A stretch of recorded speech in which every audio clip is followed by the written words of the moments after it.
It's time for Wisdom 31.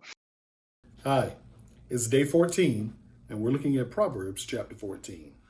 Proverbs 14, like the entire book of Psalms, is loaded with information that will make one wise. Not only that, it helps us to identify what wisdom looks like, and in contrast, what its antithesis, foolishness, looks like. All throughout this chapter, we read of both the perils that await the foolish and ungodly, and the power and potential of the wise and righteous. In some verses, the plight of the wise and the foolish is clearly defined, not so much in others. That's the case in verse 12, where it says, "There is a path before each person that seems right, but it ends in death." It's a pretty familiar passage, but I want to challenge you a bit with it. Have you ever stopped to think of why the path before each person seems right, but only ends in death? Why is there no other possible end for the paths that look right? I believe one of the reasons this is because, as my grandparents would say, not everything that looks good is good. Many things appear one way and are actually not at all what they seem. If you adhere to them, then you end up with death and destruction. One of the reasons this happens is because too often things are made to look good, even when they really aren't good. You ever bought a used car?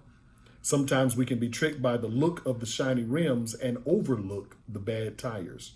The armor roll on the seats makes us overlook the mechanical issues that the car may have. And God forbid, if we picture ourselves in it, we disregard the price that is sometimes too much for what the car is actually worth.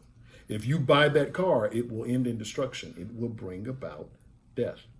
Another reason the path that seems right ends in death is because the path is before each person. That's not necessarily the path that's before God. That means, unfortunately, too much of the person plays into why the path seems right.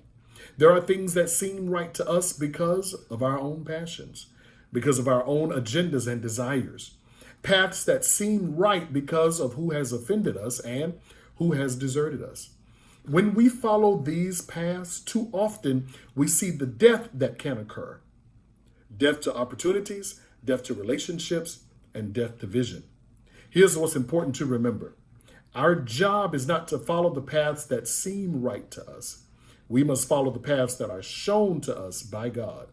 Those paths always lead to godliness, and a wise person will follow only those paths. Be wise.